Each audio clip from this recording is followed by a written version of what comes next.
Suspense. And the producer of radio's outstanding theater of thrills, the master of mystery and adventure, William N. Robeson. Mardi Gras, from the French, meaning Fat Tuesday, the day before Lent begins. Carnival, from the Latin, meaning goodbye to meet. And Bible, from the Greek, meaning book. Put them together and they spell terror. Terror for John Lund, as he plays the man who stole the Bible. A tale well calculated to keep you in suspense.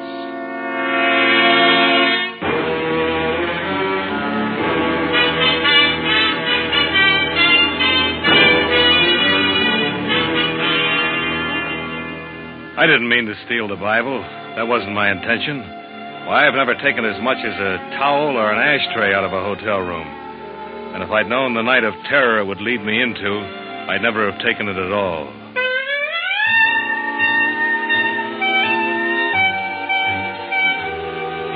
Mardi Gras in New Orleans. A gay time, a lot of laughs, if you're in on it. But me, I was stuck in a stuffy hotel room waiting for a call from the boss. And the sound of all those people out in the street having fun got on my nerves. Operator. Operator.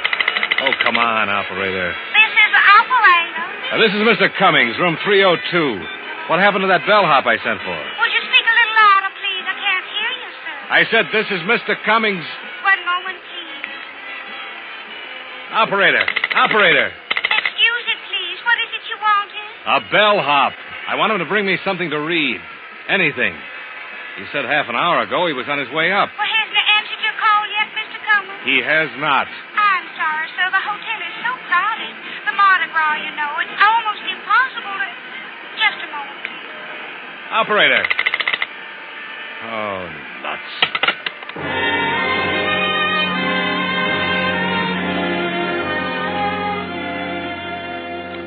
I paced back and forth, wishing the boss would call me so I could get out of that room. I didn't dare leave, even to go down and get a paper.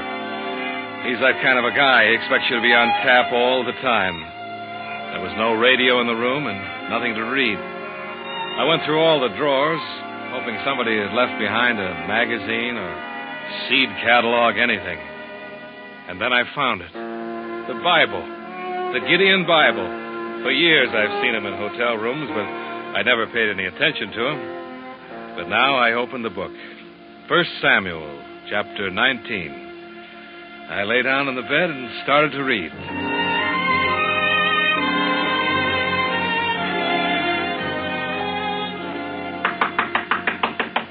The knock surprised me. I'd forgotten about the bellhop.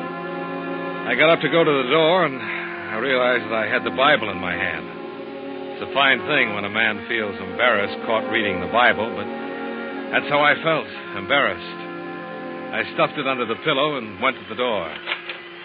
Oh, you sure took your time. Oh, I thought it was the bellhop. I'm the house detective. Sorry to disturb you. That's all right. What's the matter? Well, it seems that the woman who had this room before you lost her pocketbook.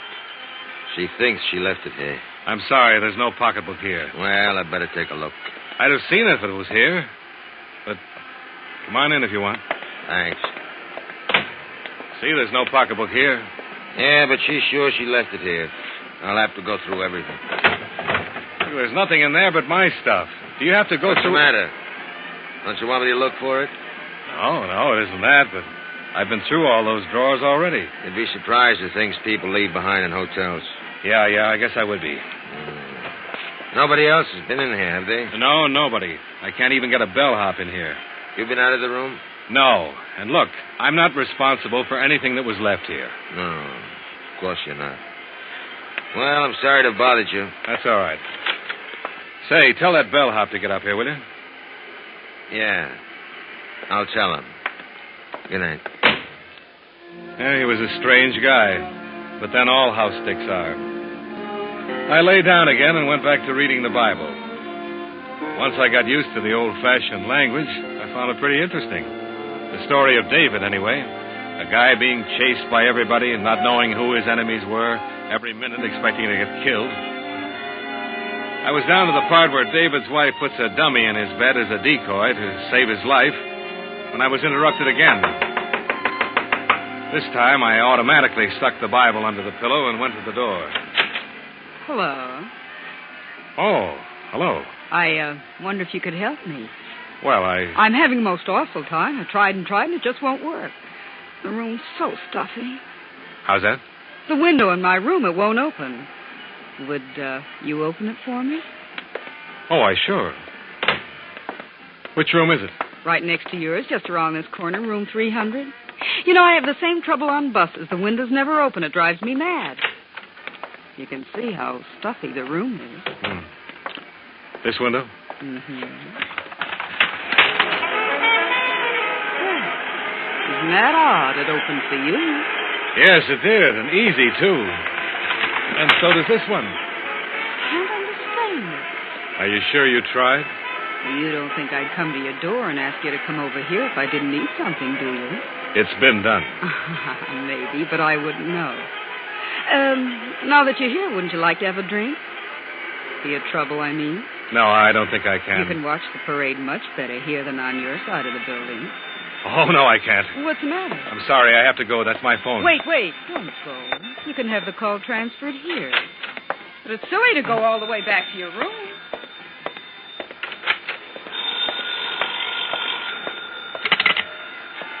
Hello, Cummings here. Oh, yes, sir. I've been waiting for your call. Now, listen, I covered the whole territory down here, and things look pretty healthy. You see, the main difficulty has been... I stared at my briefcase. I'd left it on the dresser. Now it was on the bed, and everything had been pulled out of it. The closet door was ajar, and the drawers in the bureau were open. My Gladstone apparently hadn't been touched, but everything else had. I heard the boss talking trends and business conditions, but my mind was on a girl who wanted a window open, a window that wasn't stuck, while somebody searched my room. Calmly, I finished my conversation and hung up. There was no reason now for me to stay in the room. I gathered up my stuff, and I took the Bible from under the pillow. Funny, I'd gotten interested in it. I wanted to go on reading it, so I stuck it in my top coat and walked out of the room. On my way to the elevator, I got a sudden impulse. I stopped in front of room 300 and knocked. Who are you looking for, mister? Oh, where's the lady? Nobody in there now. Lady just checked out. Well, that's impossible. I was just here. I don't know anything about that, but she checked out a couple of minutes ago. See? Gotta clean it up after right now. I'm gonna be glad when this Mardi Gras over. Everybody go crazy. Hotel go crazy. People check in, check out. Steal everything that ain't tied down. Steal? I said steal. Ashtrays, bath towels, soap. I wouldn't be surprised they'd take the beds next. The Bible in my pocket suddenly felt like a pound of uranium.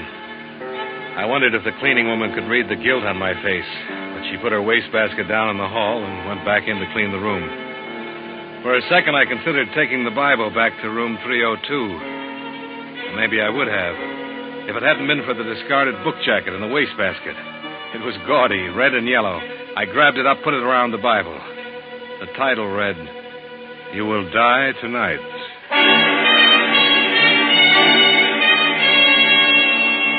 Call for Dr. McManus. Dr. McManus, please. Good boy. Good boy. Show this gentleman 506, please. Oh, you check it out, Mr. Cummings. Let me see. You in room... 302. 302. Oh, my. What's the matter? I've had so much trouble over that room. I was supposed to hold it for a lady, but you can't keep rooms vacant during Mardi Gras. I gave her the room next to yours, but she kicked like crazy, the manager. Next to me? Yes, room number 300. She just checked out a few minutes ago. I don't know what this is all about, but there's something peculiar going on in room 302. Peculiar? I didn't mind the house detective coming in to look for the purse, but I didn't like having my stuff searched while I was out of the room. Searched? Yeah, I said searched.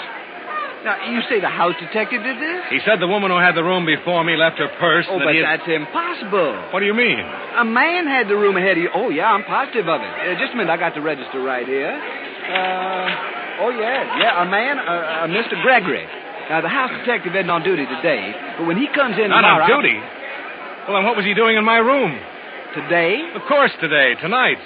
A tall guy with black hair. Some mistake, Mr. Cummings. Our house detective, Mr. St. Clair, is short and bald. And he hasn't been in the hotel all day. He's homesick. Well, it had all the makings of an interesting little intrigue. But I left the mystery of room 302 with the room clerk and went to the cigar stand. It was 8 o'clock. My train wouldn't leave until midnight. Yes, sir. What'll it be? Cigarettes or cigars? Cigars. 3 Coronas. Make it 6. Yeah, always like to sell cigars. Men don't smoke cigars like they used to. Cigarettes, that's the fashion today. They give me a good cigar every time. Somebody's having a good time. Ooh, they all have a good time during the carnival. Say, I wonder where I could check my bag and briefcase for a little while. Want to see the parade? Yeah, I thought I would. Mill around a little bit. I got a couple hours to kill. Well, I'd be glad to keep it for you. I'm on duty till midnight. Oh, would you? Say, that's mighty nice of you. Don't mind at all. Mardi Gras is something to see. You shouldn't miss it. But you'll have more fun if you rent a costume. Hotels got them for rent, you know. No, thanks. I'll go as I am. He stuck my stuff under his counter, and I elbowed my way across the crowded lobby to the street door. Through the glass, my eyes met the eyes of another man, the tall man with black hair, the man who had said he was the house detective. I swung the hotel door open. I had a few questions I wanted to ask that boy, but he was swallowed up in the crowd. And then a big hand clapped me on the shoulder, and a voice boomed in my ear. There you are, sinner. I whirled around and looked into the mask of a laughing, red-faced devil. Don't try to evade me, sinner.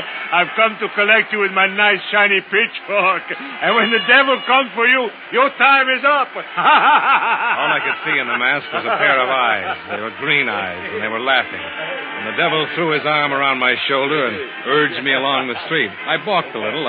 I hadn't had anything to drink. The whole thing seemed kind of silly, but before I knew what happened, a clown grabbed my other arm. Let's take the sinner to the fiery furnace. And the two of them, the devil and the clown, were propelling me down the street toward a parked car. Come along, sinner. Hey, now, wait a minute. The sinners are Luxor.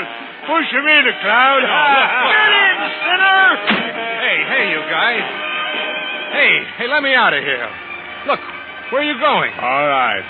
Let's have it. What? The Bible.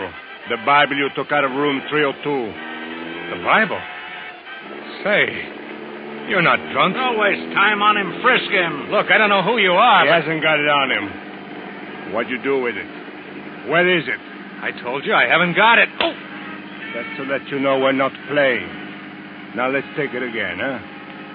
Where's the Bible? I tell you I haven't got it. I had it, but I guess I lost it. Lost it? Where'd you lose it? I don't know. Why, you... Don't do that, sinner. It's just as easy for me to pull this trigger as to look at you. But I'm telling you the truth. I haven't got it anymore. All right, you haven't got it. But you'll tell me where it is, you understand, if I have to kill you to find out.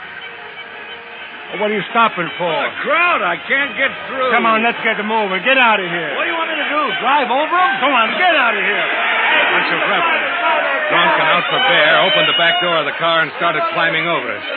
Nothing would stop them from weaving through. They thought it was fun pushing and shoving each other. One of them fell, sprawled across the devil's lap, and they began to pile up. And suddenly, I knew that this was escape. I climbed out of the car. I ran blindly away from them. I saw a cab at an intersection. I ran out, opened the door, and there he was, in the back seat, the phony house detective. I slammed the cab door and bolted across the street. There was a policeman on the corner directing traffic. I ran up to him. Hey, where do you think you're going? They're trying to kill me. You've got to help me. Kill you? Who's trying to kill you? The devil. He's after me. The devil? Yes, and the clown, too. And Mickey Mouse? I mean it. I'm serious. You're drunker than you look. I haven't had a drink, I tell you. They're trying to kill me. And why would they be doing that? Because they want the Bible. The Bible? Yes, you see, I stole the Bible, and here they come now. Who? The devil and the clown across the street. Look, you've got to get me out of it. You've got to stop them. They'll kill me. Sure, now, take it easy, young fella. There you are, sinner. Come on. What are you trying to do? Guess in trouble? Trouble? Sure, he's going to miss the party. It's all a trick. Don't listen to him. This young fella claims you're trying to kill him. Me? Oh, not me. But if he doesn't get to the party pretty soon, his wife is going to kill him. I haven't got a wife. There isn't any party. They're lying, I tell you. Be good, boys. Move on. I got to keep this traffic moving. All right, come on. You heard what the policeman said. Come on. officer, please. Come on, Lieutenant. Let go of me. Officer.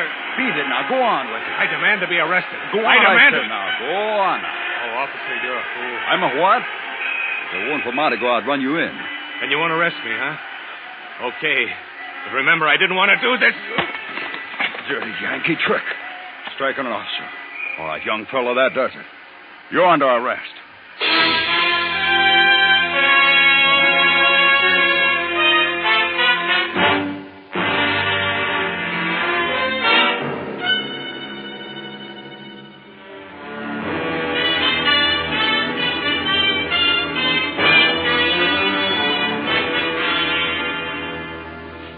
I sat in the drunk tank in the New Orleans jail and tried to figure it out.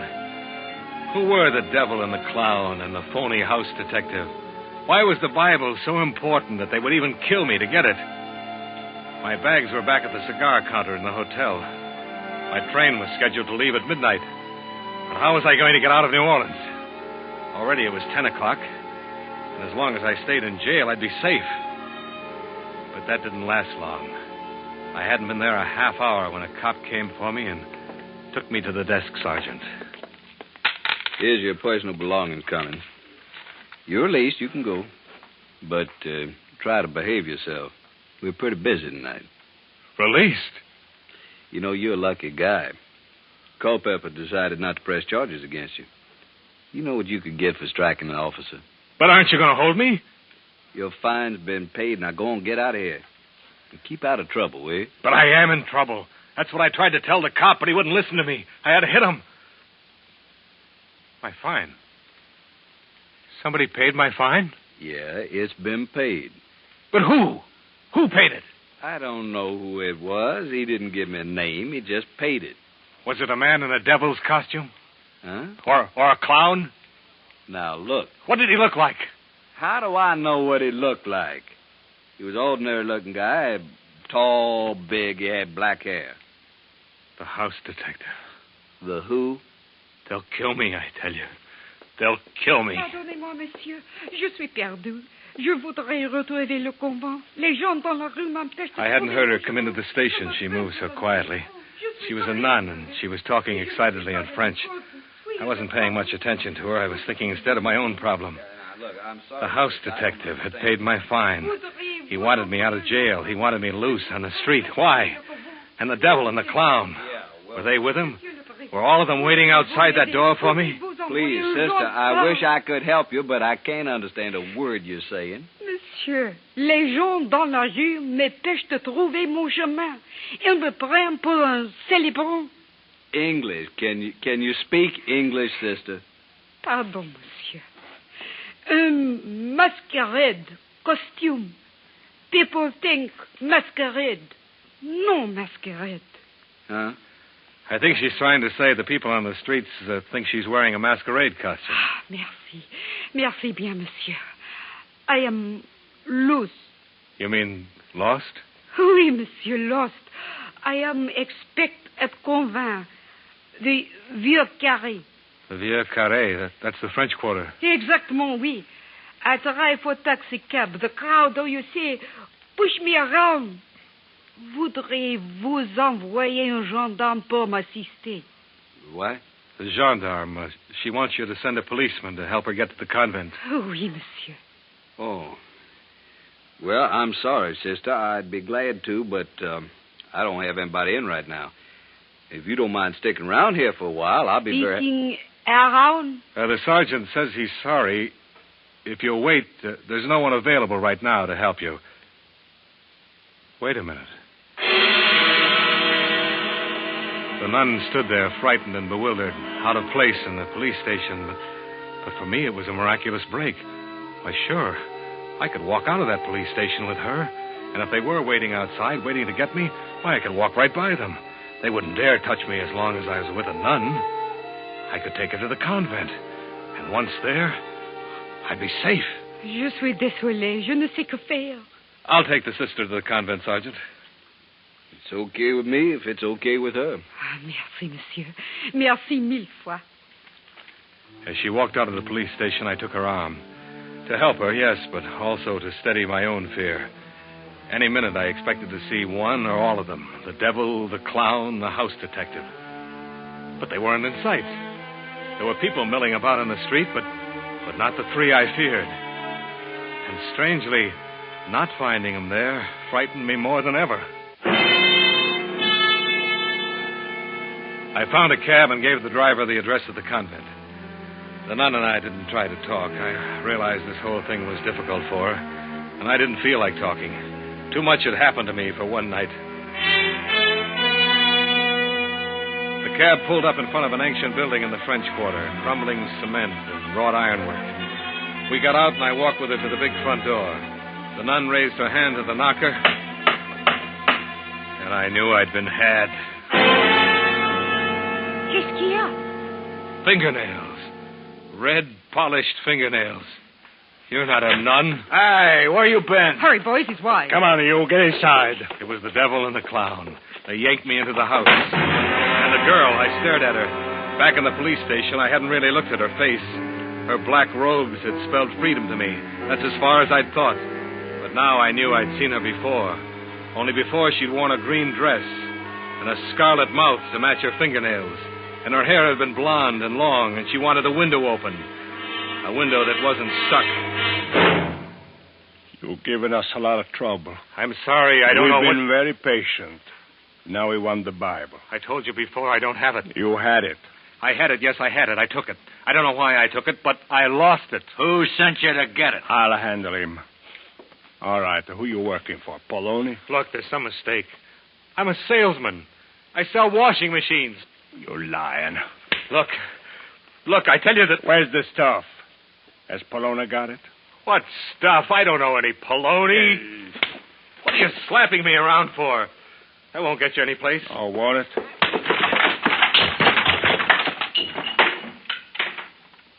Let me talk to him. Look, if you're covering up for Poloni... Who's Poloni? I don't know any Poloni. Poloni wouldn't take a beating for you. But I tell you, I don't know... Whatever he's paying you, we'll pay you more. We'll pay him nothing. He'll hand over that Bible or tell us where the junk is stashed, or so help me, I'll kill him. Dope. So that's what it is. Dope. Yeah, Mr. Innocent. That's what it is. Dope. Heroin, cocaine, 100 grand worth. Oh, stop it. You kill him, we'll never find it. Listen to me. What's your name? Cummings. You work for Poloni, Cummings. Nobody but Poloni knows about that Bible. You came to hijack the stuff. I tell you, I don't know Poloni. Ah, stop lying. Poloni knew our carrier was hot, that he had to drop the stuff somewhere in New Orleans. You're wasting your time, baby. I'll make him talk. Oh, don't. You going to talk? I don't You know. want the butt of this gun right across your face? Look, you've got to believe me. He hit me with the gun. I tried to keep my eyes open to hang on to consciousness.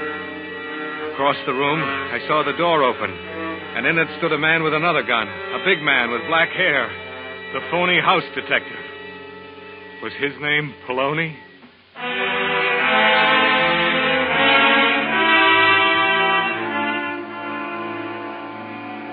I didn't know how long I was out. When I came to, I was lying on a bed.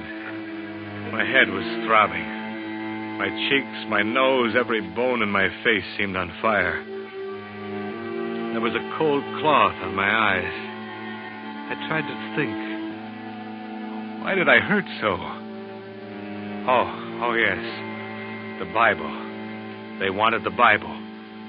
But I didn't have it. And it was a good thing, too. If I had it, they'd kill me. Then I smelled something. A strong cigar. It burned the inside of my nose. I rolled over to get away from it and opened my eyes.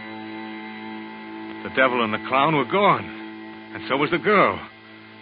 I was alone. With the phony house detective. All right, let's not waste any more time. What did you do with the Bible? Where are the others? They've been taken care of. You took the Bible that belongs in this room. Now, what did you do with it? This room? Oh, yeah. Room 302. You had no right to touch that Bible. Now think, what did you do with it? Where is it? Look, I told them I must have lost it. I don't know. I'll get it. Yeah? The gentleman who left his suitcases with me. Mr. Cummins? Suitcases. Come in. Who are you? I run the cigar stand in the lobby. I saw you bring Mr. Cummins in, if you don't mind my saying so, quite tight. Yeah. I'm going off duty in a little while. I thought he'd need his things. See, he checked them with me. Thanks. Oh, almost forgot. Here's his book, too. Oh, no, don't leave the book. But you forgot it on the counter. I don't want the book. You can have it. I'll take the book. No, don't give it to him. Thanks for your trouble. Don't mention it. Hope he feels better tomorrow. Well, at last, the Bible. You will die tonight. Look, Poloni, I didn't know. I swear, I just took it. Poloni? I'm not Poloni. You know, that's a pretty clever stunt, covering the Bible with a whodunit jacket. Let's see, third book, second chapter, Genesis, Exodus, Leviticus, chapter 1, 2. Yeah. Here's the address of the warehouse where the stuff is. I don't understand. If you're not Poloni, who are you? John Stang, United States Treasury Department, Narcotics Division. A T-man, but I thought You made my job very difficult tonight, Mr. Cummings. We traced the narcotics carrier all the way from Hong Kong to New Orleans to room 302. But when we arrested him, he was clean. He didn't have the evidence. Room 302 was the link. The girl Frenchie was to take this room, and I would have followed her to where the evidence was stashed. It was as simple as that. But you stepped in and threw us all off.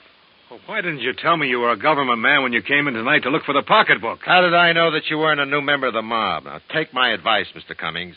Quit stealing things out of hotels. Look, I never stole a thing in my life before. This is the first time. There's one thing I can't figure out. Why did you steal a Bible? Well, you're not going to believe this, but honest, I just wanted to finish the story.